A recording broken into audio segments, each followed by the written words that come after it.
Hey, everybody, what is going on? It is Nathan, and boy, I'm super excited for this conversation with the loneliness coach because my guest today is Kat Moore, and Kat is all about belonging.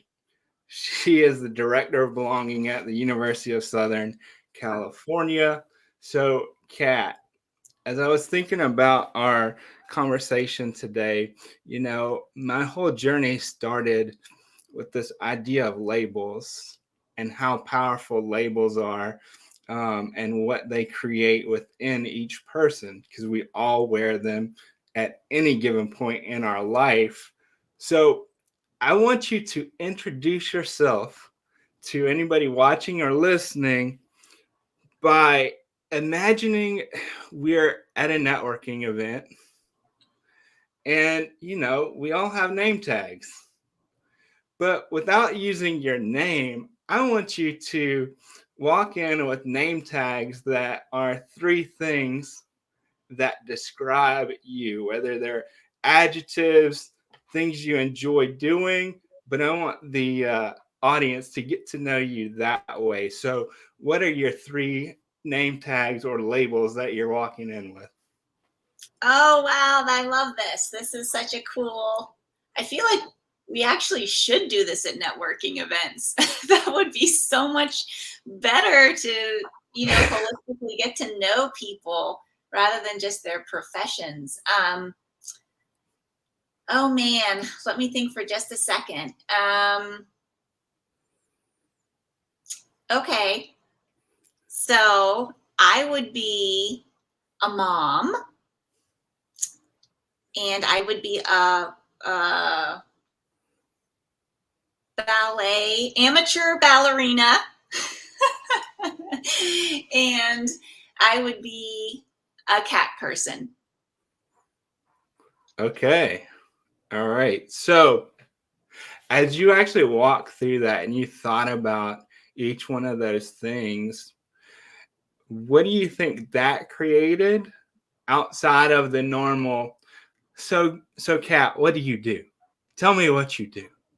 Yeah. Yeah, I feel like the thing that I walk through in my mind are the things that make me feel most me and most alive. And Mm. that if you took any one of those out of my life, they would I, my life would be significantly impoverished.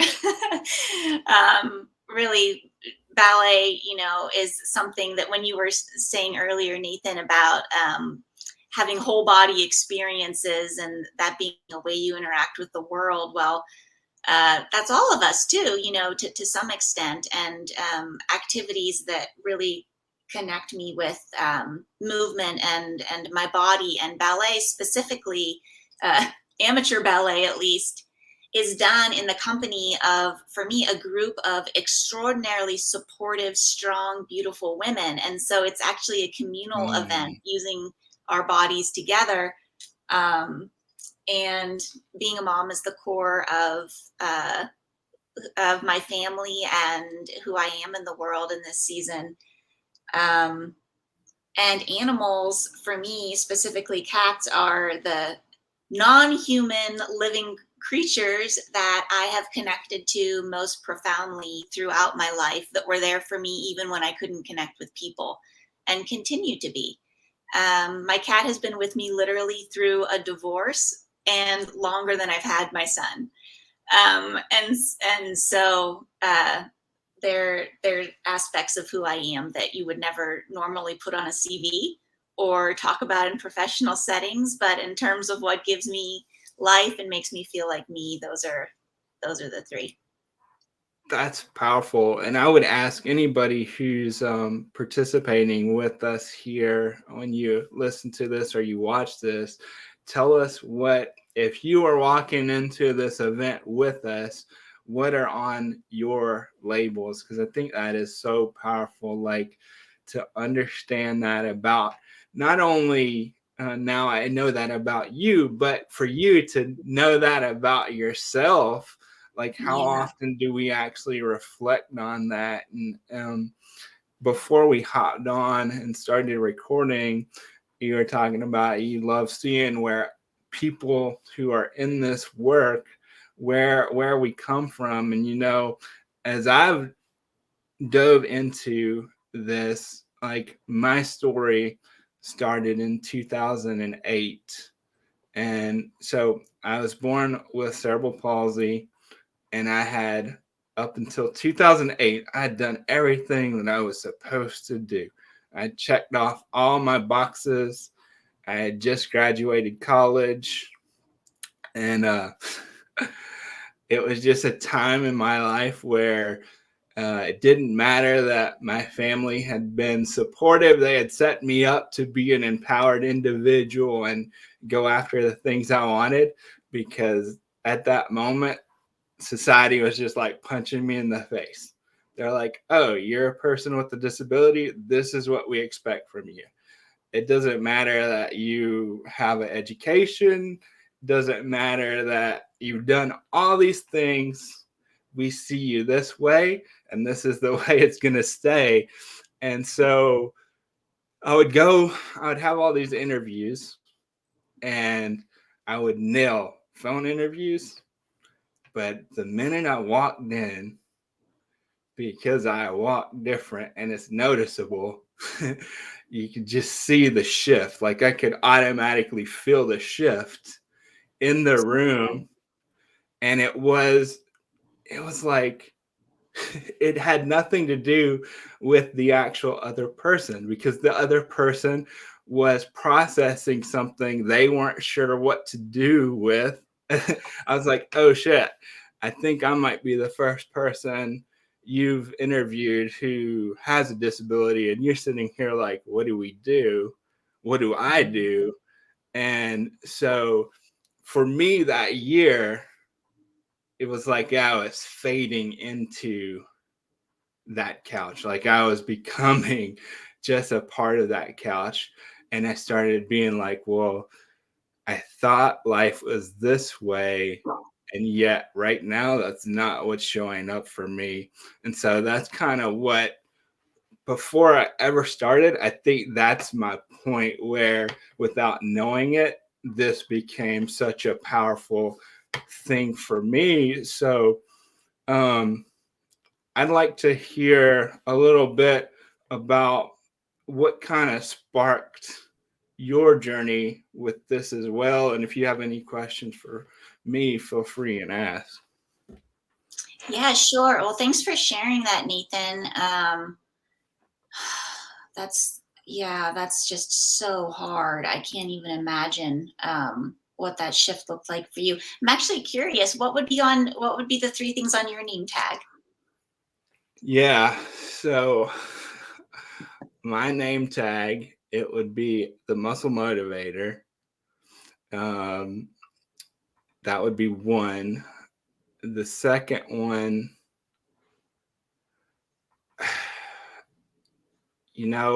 the thing that's coming up for me is like a dry humor. Like, that would be another one. And then the last one would be connection. Like, I think those are things that are super important to me. You know what?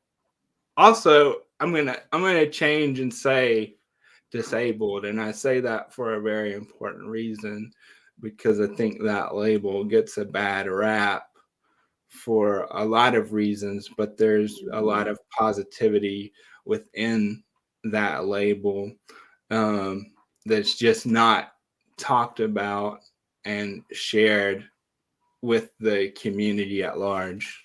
Yeah. Well, I would totally want to talk to you at this networking event that we're going to together. Um, yeah, I mean, what's so cool about hearing how people get into the work, and we were saying before the call about how there's almost always a personal intersection, not just an academic interest or a professional interest in loneliness and connection. And what I find too is that everyone's story is so unique, Mm-hmm. like so multifaceted and unique.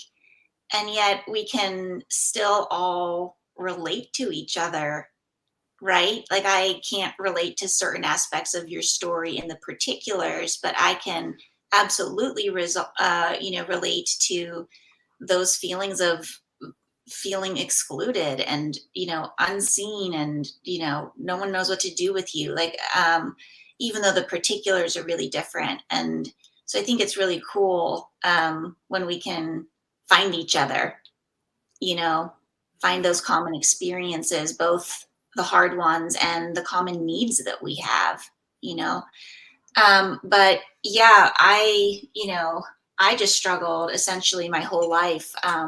When people ask me, when did you start to feel lonely? Like, I literally can't remember a time where I didn't. Mm. And so for me, it started really, really young. I mean, before two, we don't even have conscious memories, but I don't remember a time of being super happy and connected and then it going away. It was sort of my default experience of life. And I think that's often a really hard place to get out of, because it can become synonymous with reality. You just think life sucks, period, because that's the scope of your experience, right? It's really hard to know what you're missing if you Oh, haven't tasted mm-hmm. it. If you haven't tasted what it's supposed to be like in some degree, you don't know what you're missing. And that's a really tough place. So I was chronically lonely, lots of different reasons, I'm sure. None of them were big flashy reasons. And that's one of the things I like to talk to people about, is to not diminish their own experiences. Because sometimes people will be like, well, I don't know, I wasn't abused, for example, so I don't have a reason to feel the way that I feel. um, and it can be lots of little tiny things, and it can be, I was also just very, very highly sensitive, and so things affected me way more than they might affect the person sitting next to me. And so we have to be real careful to befriend ourselves and be our own best friend, in our experiences, and not diminish them. So it was actually really hard for me to understand, why was I so lonely? I had a loving family. I, had an education. I did not have any um, major health issues. But that just was my experience all growing up, no matter what context I was in. And, I had one best friend growing up, and I would cling to her uh, like she was my life raft. And I didn't know how to be friends with anyone outside of that. And she became my life, which wasn't healthy for either of us, but I didn't know what I was doing. So there's all kinds of things we do in order to survive socially, that we don't want to beat ourselves up for. We want to have compassion on ourselves. Like, that was what I had access to in my environment when I was little, and my brain wasn't even fully developed yet. Right. And so there were unhealthy ways that I was trying desperately to connect, right? Because this is our most foundational need. We can't actually live alone with our life on our own shoulders. But it was just, I don't know, it was just really hard. All growing up, I couldn't find my place, and ended up getting an autoimmune condition in high school that changed my physical appearance. And I already had such low self-esteem and so few friends and supportive community. I just couldn't handle people seeing me and rejecting me any further. And so I dropped out, and I homeschooled myself in my bedroom with my cat and Dostoevsky novels, because I was like, one, I don't want anyone to see me. And two, maybe I can start to learn from people who have literally been like sent to Russian prison camps, like in Siberia, about how they dealt with loneliness. Dostoevsky's like the most bleak writer there is. I don't know why I thought I was going to get hope from him, but it's almost like I needed a friend in how bad it felt. Yeah. I think sometimes we think about loneliness, and if you haven't experienced it to a really deep and long degree, it can just be like loneliness. Well, that's just like a bummer, man, bummer. But I'm like, no, for certain experiences of loneliness, literally it's more in the category of dismemberment from society, of Mm. solitary confinement. Like Yeah. it's not a joke. And it's lighting up the same area of our brain as physical pain. And so I take it very, very seriously, while I try to help us with these things in a overall context of joy, because joy is what we experience when we're connected. But I know that this can be extraordinarily painful, amorphous, complex, and we aren't given the tools to understand what we're experiencing and what to do with it. So I spent many years running away from it, trying to run away from myself, trying to run away from the experience of it by traveling, by studying, by performing, by earning. And really the only thing that solves loneliness is connection and meaningful connection. That's the matrix we need in order to develop and connect with ourselves as well. And so I didn't have a transformative experience until I became pregnant. Mm. And that was the first time that from the inside out, on a physical, psychological, emotional level, I was connected by a cord to another human being. And I was like, "Oh, crap, like, I am wired for this. I thought I was just, like, a dud of a human." And I'm like, "No, no, I am wired for this." And not just that I can connect, but I can, with my very body, create a home and a sense of belonging for someone else that I've never even met face to face. And so that transformation continued in the context of a neutral public space and coffee shops. And I was then doing the same thing with thousands and thousands of people from every walk of life, letting them sit down at my table, listening to them, asking questions, over time beginning to build trust and share my story. And we developed family like relationships that spilled out of the cafe. And it was through that that I found my calling, because I realized, oh, this isn't just my problem. This isn't just a cat thing. This is like a human thing. And there were CFOs, there were rock stars, there were unhoused veterans. Everyone had the same need to be seen and heard that I had had, and realizing what we could be and do for each other in 3 minutes of time in our daily grinds. I was like, oh, this is everything. This is the root of every social problem. This is the bedrock of human life, and we have got to take this seriously, these unglamorous acts of showing up for each other on a daily basis, because this is what actually changes the world and saves individual lives. And it was this group of people that ended up saving my life when I had a family tragedy. Unlikely friends. And so then, at that point in the culture, this is about 4 years ago, loneliness started to come into the zeitgeist. We recognized that as this big cultural problem. And that's when organizations started approaching me and being like, we don't know what to do. Our workforce, this is pre-COVID too, our workforce is Mhm. disconnected, or our students don't feel like they belong, and they're getting into, various poor coping mechanisms or other mental health issues. They're like, can you take some of what you've learned in the cafe and apply it in other contexts? And I'm like, well, have you got humans there? Because this is like a human thing. So the Yeah. details will always be different, but like these are human transferable dynamics. And so I've been innovating, with places since then in radically different industries, but it's all the same thing at root. And the only thing you really need is willingness. So this is why I wake up every day, and it's it's like the Energizer Bunny just keeps re-energizing himself, because there's such immediate impact when you just slow down and make eye contact and listen to someone. So Yeah. anyway, that was long-winded, but that's how I got into the work. No, so here's what kind of stuck out to me in that when you were talking about when you really felt that first sense of connection to another human being. You were attached.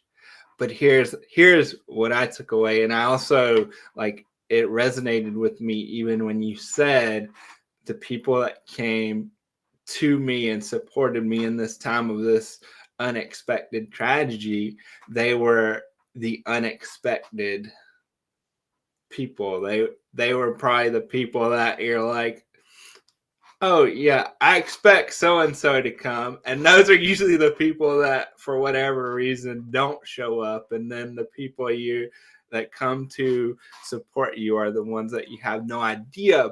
But with the pregnancy, what's so cool about that to me is the fact that your sense of connection came with just being with another human. Like your kid, not even born yet, couldn't talk back to you. Like you weren't communicating, but you were being together. Oh my gosh, I love that you noticed that. I don't even know if I've like thought about it um in exactly that way, but yeah, and isn't that the most powerful thing? Is Yeah. being with each other. I mean, maybe, and sometimes we talk about different kinds of friendships we have and like our anchor friends. Like one of the things that tips you off that you have one is if you can sit together in silence and just be together and be comfortable and feel connected, right? And I feel like maybe that's the experience we're always trying to get back to with each other. Like, is it okay for me to just are you glad to be with me? Even if we're not doing anything and I'm not giving you anything, are you glad to be with me? Yeah. Yeah. And that's powerful. Um we're so quick to want to fix things and solve things, and sometimes things don't need solving. Like for the most part, we have the answers we need, I believe, within us, and sometimes it is just that sense of being. So I think this is a perfect spot to kind of get your take on. I actually want to walk you through something that I do with people that work with me, and I call it bringing my loneliness to life. Because again, we touched on it earlier, I'm a full body person, and I think that by getting out of your head and into your full body, you can start to understand better the experience of this feeling that, it may have started as that bummer, and now you're in a different place because it just kept going. So Yeah. we're going to do two things. So yeah, we don't want to stay in the sense of loneliness, right? So on the opposite end of that is connection. And so we bring both of those things to life. So if you're down, you can close your eyes. And if you're listening or watching, you feel free to do this with us. And I just want you to take in some breaths. They can just be normal, they don't have to be deep. Just breathe. And I want you to get into that experience of loneliness. Whatever it is for you, remember there is no right, there is no wrong, there's no good, there's no bad. There just is what is. And what comes up for you is supposed to come up for you.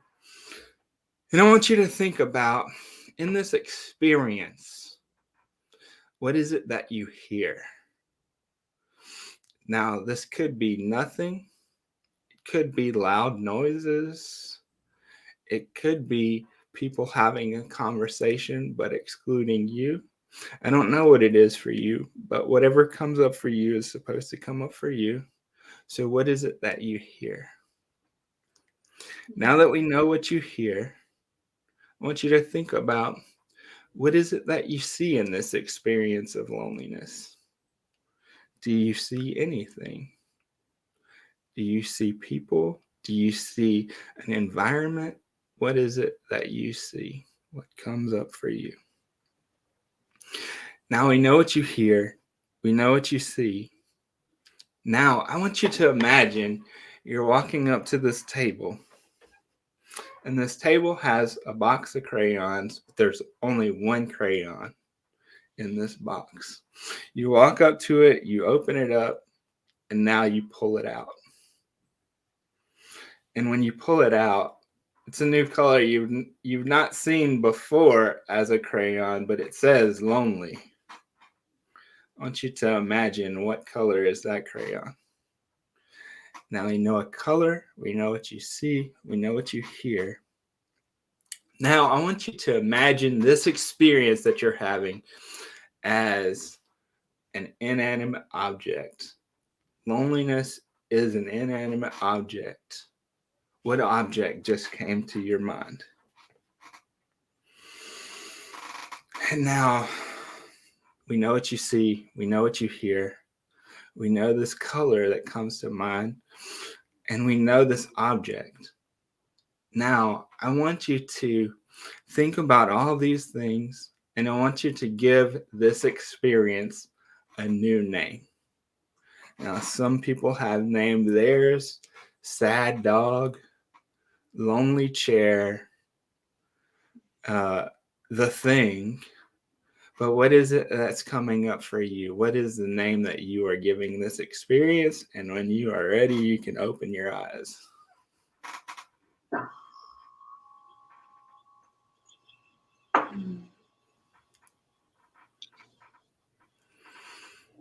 So, what came up for Kat in this experience?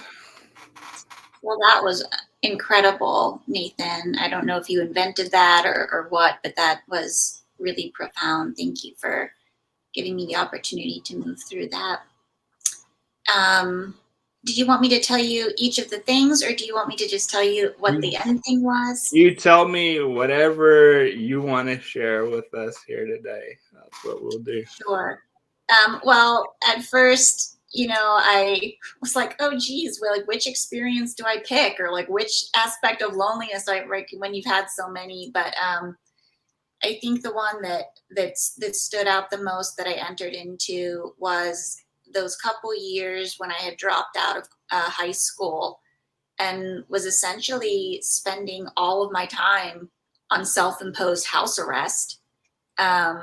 I wouldn't even let my parents into my bedroom on some days. And so I was in my bedroom in high school, and the only thing I was really hearing was the sound of me reading books obsessively, trying to find answers to my experience. And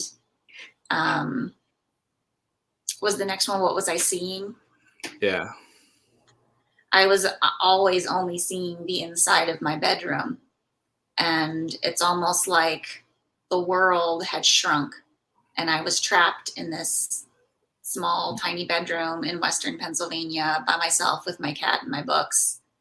And funny enough, at that point in my life, I thought I was going to be a primatologist, as in a monkey scientist. And so I had plastered my entire bedroom with National Geographics of chimpanzees and orangutans. And, like I desperately wanted my world to be bigger. And I wanted to be connected in these like rich jungle environments with species and the discovery. But like the reality was so sad. I was like literally just stuck in my bedroom by myself. So that's what I was seeing. And the crayon was red, and I tried to put it back and pick a new color because I'm like, I don't want red. Come on, man. Red's angry. Red's intense. But it was red, and I realized that was for me the color of pain, or like of blood, like when you get hurt. Mm-hmm. And so I realized that it was about pain. And then the object was a snow globe. And generally those are very merry things.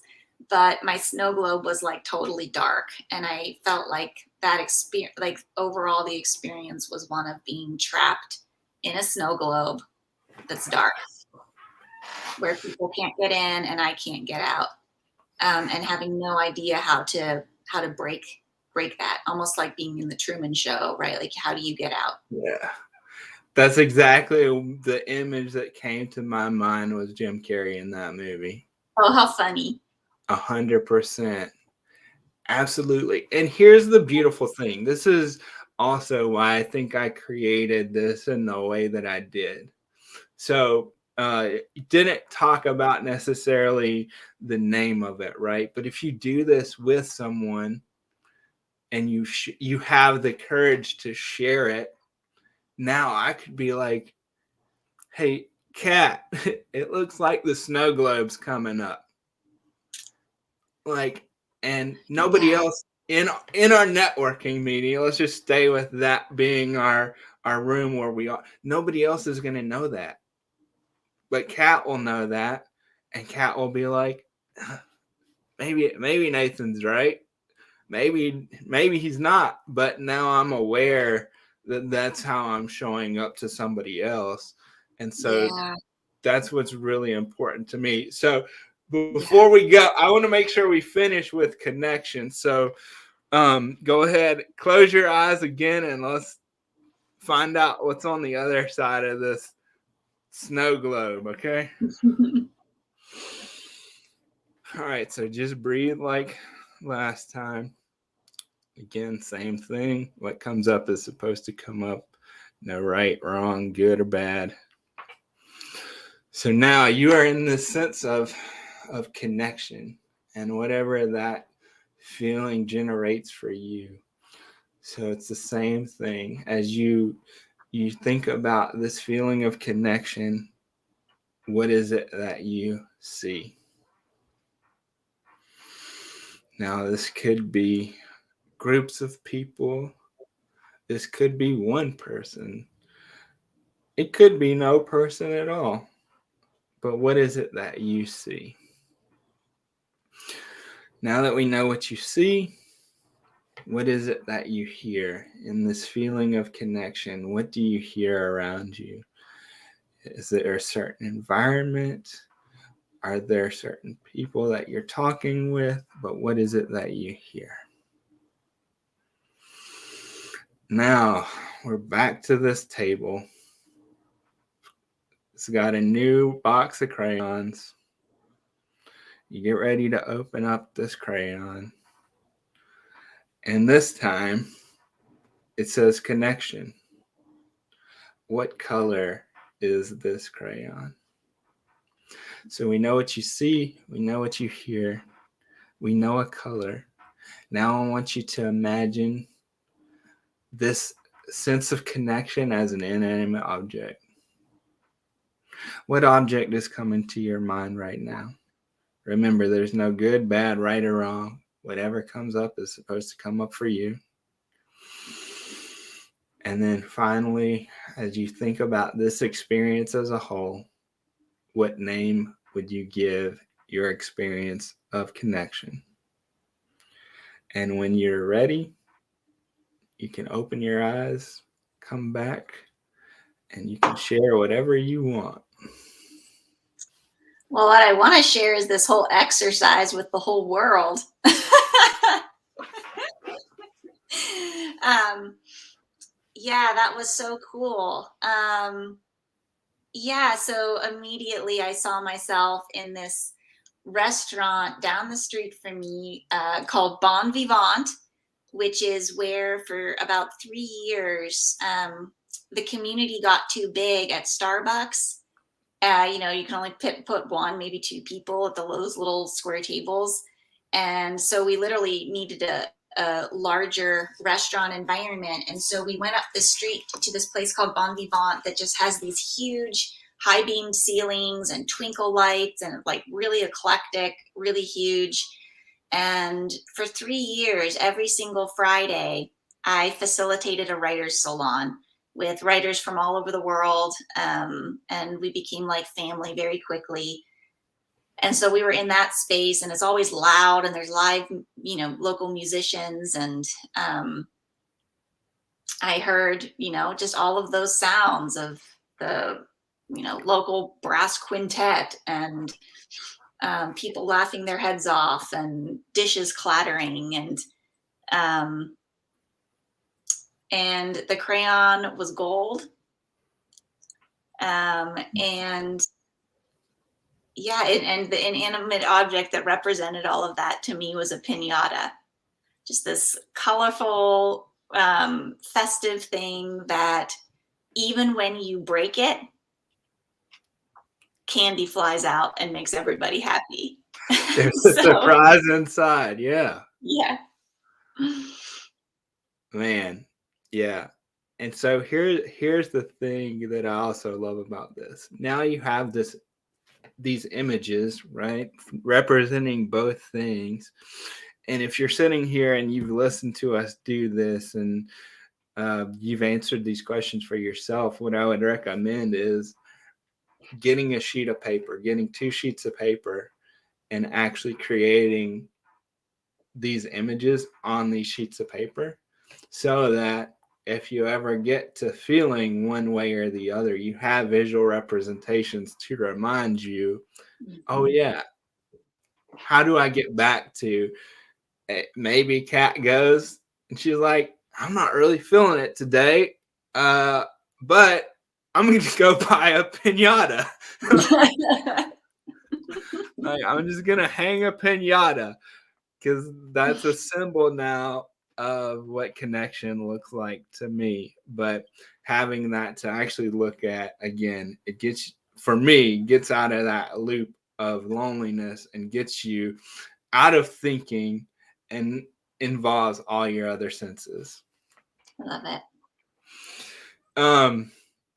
So when you think about the people that you want to serve, and they're the people that maybe that younger version of you that's sitting in their room, they're in that mode of isolation, and they they know deep down they want to get that sense of connection.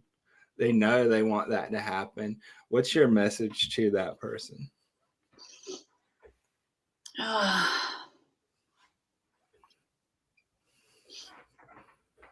There's nothing wrong with you.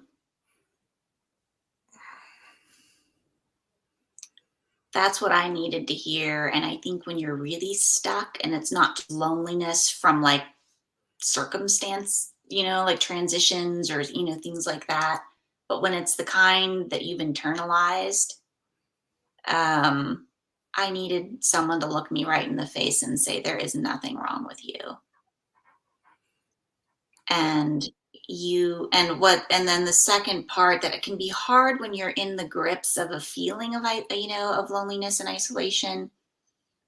But I think I needed at least someone to have hope for me that I didn't have hope for myself, that I was going to be able to get through it, and I would not have to do it alone. And that I actually, as crappy as I felt about myself, had something to offer the people around me by caring about them. I never heard anyone say that to me, and that's something I discovered, but often I think we have to have all of these ideas or things or whatever in order to be of value to someone else. And my experience over and over and over again, over a decade in the cafes, was that no, people, whoever you are in this moment, can actually change someone else's life. And when you're reconnected with that kind of agency and that kind of ability to do good in the world, even when you feel like crap, that can help loosen you from the grip of feeling like you don't belong and everyone is going to reject you, to being like, well, even if they do, I can still accept them. I can still make space for them. And that's very empowering. And then on like a really practical level, I feel like, yes, we have this profound need for each other and to have this nest of life-giving relationships that we're part of. Um, but it's okay if you're not there yet to be able to take the initiative to make that happen for yourself in a variety of ways. Find the things that you can connect with that bring you joy, that make you feel like yourself, that make you feel alive. For years, I would spend time in the forest. I grew up in Western Pennsylvania, so I had that out my back door. And I would spend time watching the animals. Because guess what? There's also a form of loneliness called species loneliness, where we can get so disconnected from the other, non-human living things in our environment, and that's flora and fauna and the ecosystem and the land and its history and all these things, that we can get profoundly disconnected. And sometimes an easier route for people into human connection can be to go through the natural world. And so start with the reality of what you have bandwidth for, what you have interest in, and what you have access to. And just go put yourself in places, put your body in places where you can connect with life. And once you have more resourcing that way, then maybe a next step is to put yourself in a neutral public space where you don't even have to put expectations on yourself to talk to anyone. I sat in cafes for a decade and spoke to no one. And that was better for me than being in my room. Right. So do what you can towards the goal of connecting with others. Yeah. So this is I love this conversation because what you just shared there, my fundamental definition of relationships is relationships are collaborations of energy. And we have relationships with a lot of things. Yeah. And that aren't just people. And even just going and sitting in that space with other people, you were in collaboration with their energy. I've thoroughly enjoyed this. I have two questions left. First, is there anything that you want to talk about that maybe I haven't touched on? Or more importantly, is there something about belonging that you wish more people talked about and they never ask you about? A million things, but that's partly because it's an emerging field, and this has not even been a word that gets used, well, still not very well used. Loneliness is much more common, but there's a million things. I feel like maybe one thing that I want to say about belonging is, I'm still working out all my ideas about this too, so this isn't sacred, but I feel like there's a two distinctions about belonging. One, I think it is something that we can create for ourselves and each other. I don't think it's something that we just have to hope to find, Mm. right? Or Mhm. hope that the right groups of people or the right person accept us, and then woohoo, we win belonging. Or something like that, because that puts us in a very passive, vulnerable position. It Yeah. is true that people reject us all the time, and we probably reject people all the time, consciously or unconsciously. But there's ways in which we can create belonging intentionally for ourselves and others. And there's an idea that I use called bare belonging. This kind of belonging is what I believe every person is born with. And that means you belong in your life, in the family that you were born into, or received into, and your life inherently belongs here. You have a right to exist. It's your first human right. And that's not something that anyone, including ourselves, can take away from us. Now, there's another kind of belonging, though, that I refer to as nested belonging, which is the groups of people or the relationships or the places that you build ongoing connection and relationship with that are able to hold and hatch your life. And we all need to be weaving those nests both broadly and deeply in real places to be able to become everything that it means for human flourishing, to have a chance to unfold. Um, so those two ideas, whether or not when you're moving through your life, whether or not someone that you say hi to or work next to or sit on the bus next to becomes an ongoing part of your nest of relationships, we always have the opportunity and I think responsibility to affirm each other's bare belonging. So if you're walking around, you don't have to be like, well, they're not my people. That's a human being. That is your people. They have a right to exist. You have a right to exist. And you actually are part of an interdependent, web of being. And so helping us understand that we can always, no matter what, affirm everyone else's bare belonging. And that's through basic practices of human dignity, looking at people, asking them how they are, caring about their responses. That's not obligating you to become friends with them the rest of your life. Right. Yeah. But it removes, I think, this dynamic of transactional relationships where you're like, well, if they don't have anything to give me, then what the poop, you know? Yeah. So it's like, no, we can do, do all of the practices of human decency to create an overall culture of respect and care, and enable people to find the people and groups and places that they can weave a nest for themselves with, right? So maybe you're not going to be my best friend, but I'm like, oh my gosh, you're super into jujitsu. Well, you should totally go talk to him because he's really into it too.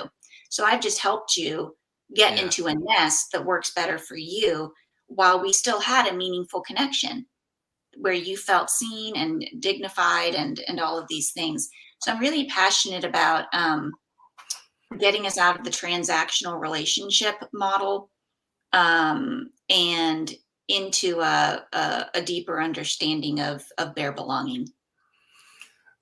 It brought me back to some stuff like you talked about smiling and looking people in their eyes. Like I did an emotional intelligence training one time, and when we were outside of the training, so we would come home and then go back like every 2 weeks to complete this training. But one of the stretches was to look everybody in their eye during a week and give them a smile. And I'll never forget the time I was at a gas pump getting ready to go to work. I was pumping gas and I just saw this lady who was in the car at the pump across from me. And I was just looking at her smiling. And she was a little caught off guard at first. I think she was thinking, like, do I know that guy? Like, why is he smiling at me? But what I won't forget is like she was getting stuff out of her car to throw away in the garbage, and yet she went all the way around to the back of the pump before she left to look at me and smile again. So again, I No. think it goes back to we make so much out of those transactional things that we forget that the most powerful thing can just be being together. And, I do have a thing called the connection contract that whenever I'm working with people in the loneliness solution, I'm like, okay, so people tell you all the time, hey, just call me if you need me. Okay, well, I think that's bullshit. Like, most of the time, if somebody's experiencing this, they're not going to call you. Like it's just something we say because it's a natural response, and I think it makes us feel good. And so what I do is I'm like, okay, at least during this process, we're going to have an agreement that you are going to connect with this person and at least acknowledge like your experience of, hey, Nathan, if you don't hear from me in a month, I started isolating. Okay. So here's what I want you to do if we notice that's happening. And, you know, one of the very first questions that I ask is, what is a meaningful relationship to you? And so I have each person fill that out. And so Mhm. you don't keep your contract, you give that to your, what I call the connection buddy, so that they know, okay, here's what Nathan thinks is a meaningful relationship, and here's what Kat thinks is a meaningful relationship. How am I showing up in my relationship with them, and am I communicating in a way that is meaningful to them? And so I think it's always about practice. Everything, we have to work at all 100%. this. Yeah. Yeah, and doing it in a group setting too is so helpful because then you just get the benefit of realizing, oh my gosh, everyone else is having similar thoughts, or whoa, that's a really cool approach I didn't ever think of. And it just disarms, so much of the hesitancies we have about talking about this stuff at all. But yeah, I love that. It's like um the more we can take into account the reasons we're not connecting, or the recurring things that trigger us to withdraw, uh, then we can build smartly, right? Because you don't just Yeah. give people lists of like, here's how you can connect. It's like, well, there's a reason that we're not like, Yeah. the ways to connect actually aren't that hard, or Yeah. they're very simple. Often it's more like, well, tell me about what's hard for this about you, you know Yeah. hard for you about this. And then you start getting somewhere. And then you can get to what are the practical ways that you could use support, what works for you. Yeah. And then you're involving that person in their own solution. You're not just giving them cookie cutter memes, that doesn't work for anyone. If that worked, we wouldn't have this problem. No one needs another freaking meme. No one needs Yeah. also what people don't need are more pamphlets of research. The only people who need more pamphlets are researchers who are honestly, I think the pamphlets are for researchers at this No, point. yeah, that's funny because I think about that all the time because I'm not a doctor, and I'm like, I'm just throwing my ideas out there. We're seeing what works. What I know is I have stuff that works, and I don't need to be a doctor for to prove that this is No, working. what you need to be is a human who cares. Yeah, yeah, And you're just present. I mean, that's all of this is it's endless improv, it's endless innovation. And as long as you're rooted in, basic, basic common understanding of human dynamics and what we need to thrive, everything is innovation and contextualization and personalization and tracking with people over time too. I think yeah, having a one-off workshop can be fine in certain circumstances, but we grow and change over time, and it's generally a slower, more fraught process than we want it to be. It's not linear. Um, and it's not something we can do on our own, is the other thing. It's like the main issue that you cannot just study your way. I tried. I got my degree in philosophy around basically human connection and community. Guess what? I still was not able to connect. So it's like, sure, have that as a baseline. Don't be suggesting anything, that flies in the face of reason. But after that, like, whatever, we all know that loneliness is a problem. We all know we're wired to belong. Like, yeah, now what do we do? What are we going to do about it? And that's where all the innovation comes in. But I hope that's also freeing to people, because I think a lot of people think like there's some specific like way, and if they don't find it, they're screwed. I'm like, no, you're going to actually make your own way because no one else has your exact way. But we need to be in communication with each other and supporting each other along our different but similar paths. Yep. You are the solution. You are the solution, and your solution is different than what Yeah. my solution is going to look like. And so I've loved this. So if other people have watched and listened and they're like, I want to talk to Kat, what do they need to do? Open your window and scream for me. No, you can just go to my website. There's a contact form through there. It's cat-more.com. I would absolutely love to hear from anyone. I love talking in this capacity on podcasts. I also do, various kinds of panels and workshops and speaking engagements, but I also just love hearing from people about their stories and where they're at and what resources they're looking for. So the more we can keep the conversation going together, the more progress we're going to see, and the more it's going to get to regions and populations and experiences that have still been pretty untouched.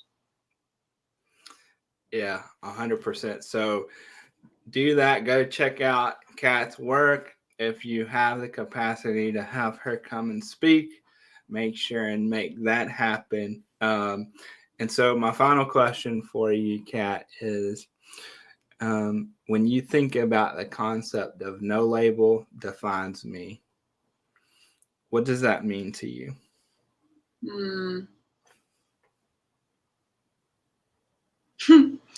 The image that comes to mind is, labels are these paper sticky inanimate things, right? And if you've ever tried to put one on, like, I don't know, think about trying to put one on an octopus, and it will just come right off, because labels are these stagnating, narrowing, confining things that try to narrow you into being just one thing and pin you there. And I just think that we're constantly evolving, dynamic. We don't even know huge parts of ourselves and who we're capable of becoming and what we've experienced. And I feel like the more we can embrace the dynamism and the mystery of who we are, then labels don't even make sense, because there is no label that can do justice. Because even if you label it, the next second I'm different. Literally, my cells are different, right? So Yeah. I feel like we can just say labels are an artifact. Put And them in the museum. be the octopus. That's what what I thought of. I love that. Thank you so much for taking your time today to spend it with us here. And with that, we will see you during the next episode. Love it. Thanks so much for having me, Nathan. It's been a joy.